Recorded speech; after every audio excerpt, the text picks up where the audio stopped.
Some people chase dreams, others chase money. Me? I just chase the feeling of being okay before it slips behind me and I have to pretend I meant to fall apart. Everything happens for a reason, right? Success isn't even a goal anymore. It's more like a defensive maneuver, a way to stay one step ahead of panic. Like, if I keep moving fast enough, maybe anxiety can't catch me. I don't hustle to win. I hustle because slowing down feels like dying in public. And you know what the worst part is? People applaud it. They call it drive, discipline, high functioning. But it's not functioning. It's escaping, stylishly. I used to journal. Now I just make lists of things I haven't failed at yet. It's shorter.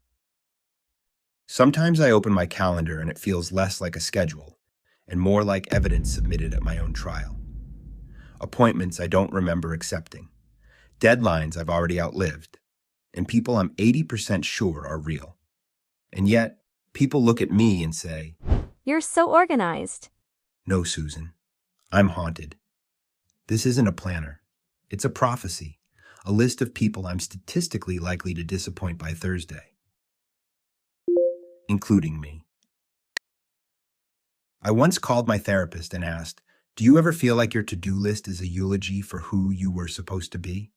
She paused, then said, "That's not in your plan for today." I laughed. Then I cried. Then I scheduled both as recurring events. Because maybe growth isn't a ladder. Maybe it's just emotional parkour, where you bounce off expectations and hope you land without bruising the part of you that still wants to be loved, even when you're not impressive. Or it's just a way to justify my avoidance again. Probably both. Either way, I don't really chase success. I just try to stay ahead of the breakdown. And honestly, that might be the most elegantly self-destructive strategy our culture has ever invented.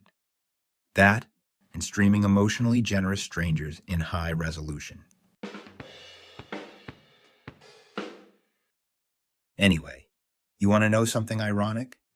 These strategies work beautifully. Right up until they don't. You can't outrun your emotions. They know your search history better than any algorithm. They recognize your pattern, and they always catch up.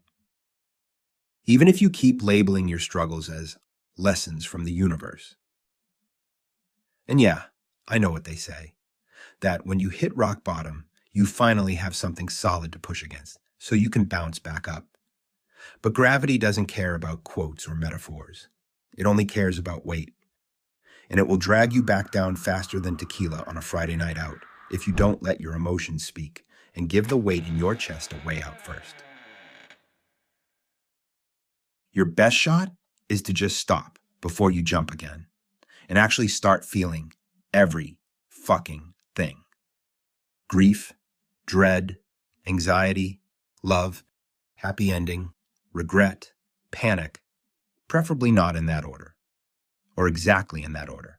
How should I know? Just let it ruin your day and mess up your perfectly curated sense of control. It won't kill you. Probably. At least not as likely as denial will. That one's got a body count that makes Bonnie Blue look celibate. The funny thing is, when you invite your feelings, they're the ones who run. Apparently, they are more afraid for us than we for them, which is understandable. But sure, keep being afraid of your emotions. Call it ambition and pretend you're strong. Let society puppeteer your nervous system while you smile for photos and convince yourself that everything's fine. Just don't act surprised or blame anyone else.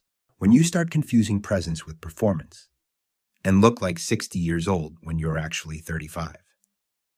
But what do I know? I'm the guy trying to monetize my emotions while ghosting them. I'm just kidding. I'm actually fine.